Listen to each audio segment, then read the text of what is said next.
አገልጋዮች ከቸርች ጎን ቸርች መክፈት እንዳይጀምሩ ደሞዝ ጨምሩ፣ ደሞዝ ጨምሩ፣ ደሞዝ ጨምሩ፣ ደሞዝ ጨምሩ።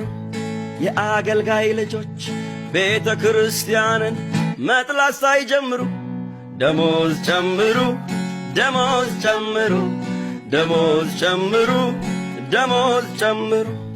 ምስኪን አገልጋዮች ለልጆቻቸው ሆድ መኖር ሳይጀምሩ ደሞዝ ጨምሩ፣ ደሞዝ ጨምሩ፣ ደሞዝ ጨምሩ፣ ቀለብ ጨምሩ።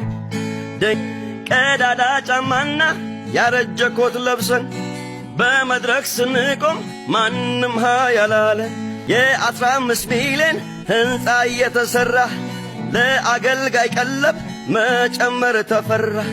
በሚሊዮኖች ወጪ በተሠራ መድረክ ኮት መቀየር ማይችል አገልጋይ ነው ሚሳ። ወይ ጉዴ! ደሞዝ ጨምሩ፣ ቀለብ ስፈሩ። እንግዲህ በጣም የሚገርም ምስጋና፣ ድምቅ ያለ ምስጋና። ይሄ ሰማያት ያረገ ምስጋና ነው። እንዲህ ቅልጥ ያለ ምስጋና አምልኮ ሰማይ ይረብሻል። ሰማይ የረበሸ ምስጋና ነው። ቅልጥ ያለ። እንዴት ነው ኢየሱስ ከፍ ያለው በዚህ ምስጋና! እንዴ የሆሳዕና ሕፃናት እንኳን እንዲህ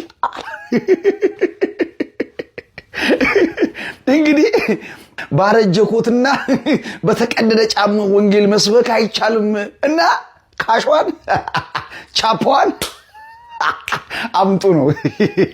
እንግዲህ ጋይስ ይህ ልጅ የአገልጋይ ደሞዝ ጨምሩ ብሎ ከዘመረ አገልጋይ ኮት የለውም ጫማ የለውም ልጆቹን ማስተማር አልቻለም ብሎ መዝሙር ከዘመረ ግጥም ጽፎ ዜማ ይዞ ቤዝ ጊታር ይዞ እንዲህ አይነት ጥያቄ ከጠየቀ እንደው በመድኃኔዓለም ሰው ከከተማው ተፈናቀለ።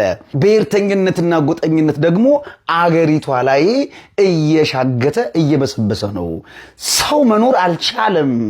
የከተማውን ሰው እየገፉ አባረው ዳር የነበሩትን መሃል አምጥቷል ብሎ መናገር ምንድነው ችግሩ?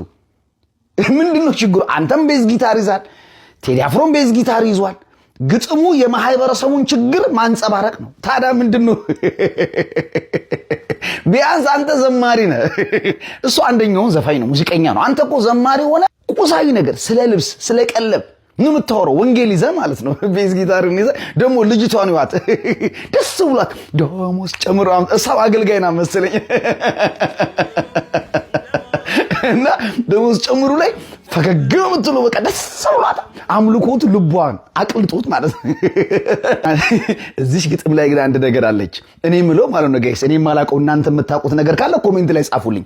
የተቸገረ ፓስተር አይታችሁ ታውቃላችሁ? አሮጌ ጫማ የተቀደደ ጫማ ያረገ ፓስተር አይታችሁ ታውቃላችሁ? ኮቱ የተቀደደ እንደው የተቸገረ ነብይ ፓስተር አይታችሁ ታውቃላችሁ? ሐዋርያ አይታችሁ ታውቃላችሁ? እንደኔ ማቃቸው ጠቅላላ ቱጃር ናቸው አባት። የሚነዱት መኪና የሚኖሩበት ቤት ነው አባት። ልነግርህ ከምችለው በላይ ነው። ከየት አምጥተህ ነው አገልጋይ ተቸገረ የምትለን? አባቴ እያየነው እኮ ነው።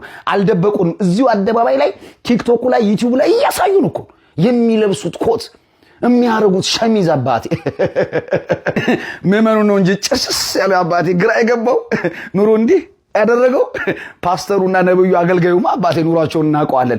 ከየት አምጥተው ተቸገሩ ተራቡ ተጠሙ እያልክ የምትሞዝቀው? እዚህ ደረጃማ አታሽቃብጭ አባቴ።